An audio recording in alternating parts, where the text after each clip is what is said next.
Assalamualaikum warahmatullahi wabarakatuh. Hamdan wa syukran lillah, salatan wa salaman ala Rasulillah.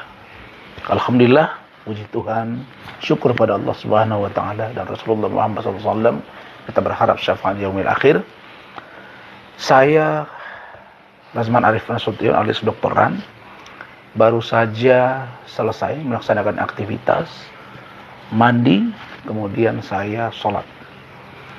Karena saya bolak-balik ya dari Jakarta, Medan, Pekanbaru, Batam, terus Padang Sidimpuan, saya selalu jamak.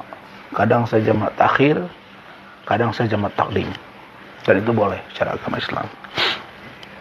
Setelah itu saya biasanya baru membuat postingan, dan itu biasa saya lakukan dengan bersarung, kadang pakai t-shirt atau kemeja seperti ini dengan peci dan atau kopiah. Yang menjadi ciri khas saya bukan karena saya pencitraan, bukan. Nah, oleh karena banyaknya WA, chattingan, DM, telepon, SMS, mulai dari kemarin sampai dengan saat ini. Pertama saya komentari, saya terima kasih kepada puluhan pengacara. Kalau saya bilang 100 terlalu banyak, tapi di atas 50 orang yang sudah WA, telepon, baik melalui telepon seluler biasa atau WhatsApp, yang menawarkan diri untuk menjadi kuasa hukum saya. Mulai dari yang senior sampai yang junior. Dan saya apresiasi, dan semua itu sedang dalam pertimbangan saya. Tetapi saat ini saya sudah punya kuasa hukum dari organisasi saya, yaitu Pradi Bersatu, dan saya juga sebagai seorang lawyer. Bagaimana mungkin saya membela orang lain? Saya nggak bisa bela diri saya sendiri. Sedangkan ajaran agama mengatakan la doror wa la doror, to be or not to be. Kalau orang ingin menghancurkan kau, mau bunuh kau, bunuh duluan. Kalau itu sudah darurat. Saya sedang pertimbangkan apakah yang saya alami ini sebuah kedaruratan atau tidak. Tapi yang pasti ini adalah hal yang biasa-biasa saja, santai-santai saja, dan aman-aman saja.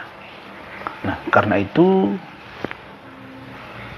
sekali lagi saya terima kasih, dan biarlah nanti pada waktunya saya akan bicara ke media dengan terang benderang, mulai dari A sampai Z perjalanan proses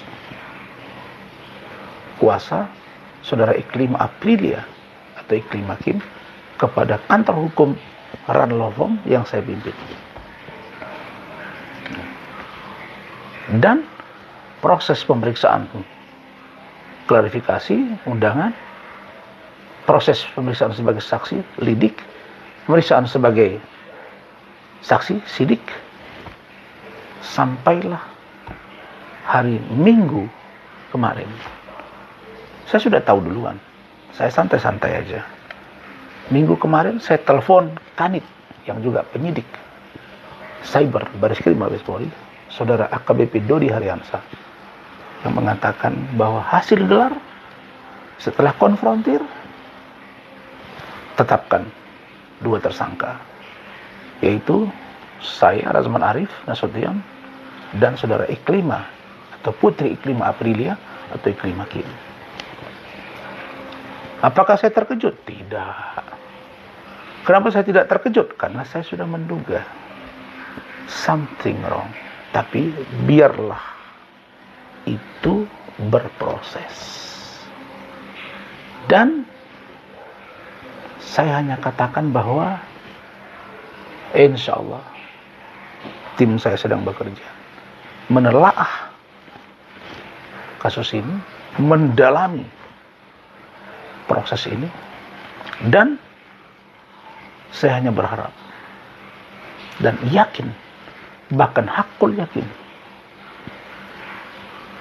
Pak Presiden, Bapak Wakil Presiden, Bapak Kapolri terutama, pasti belajar banyak. Kita ini semua, bukan saja Pak Kapolri, belajar banyak dari kasus Verdi Sambo, dari Teddy Minahasa. Dan muaranya adalah bahwa penegak hukum jangan melanggar hukum. Saya percaya kasus Verdi, Teddy Minahasa, dan lain-lain itu menjadi pembelajaran buat kita semua. Betapa polisi atau penegak hukum dalam institusi polri tidak boleh menyalahgunakan kekuasaan, abuse of power atau abuse of authority. Kita akan uji apakah Undang-Undang Advokat Nomor 18 tahun 2003 dengan pasal-pasal bahwa seorang lawyer tidak dapat dituntut di muka atau di luar pengadilan. Putusan dari Mahkamah Konstitusi juga bahwa seorang lawyer atau pengacara tidak identik dengan kliennya. Apalagi ada surat pernyataan, surat kuasa. Itu semua sedang kita ramu. Apakah saya menyalahkan Polri, institusi? Tidak. Oknumnya nanti saya akan ungkap satu persatu. Jadi teman-teman media semua sabar. Saya sedang dalami dan kita sedang kaji ulang untuk melakukan apa dan seperti apa. Apakah saya menghargai proses ini? Saya hargai. Karena ini proses penegakan hukum. Tapi hukum harus tegak lurus, on the track. Tidak boleh belok-belok. Saya senang sekali. Kasus ini sudah viral, biar mata semua tertuju.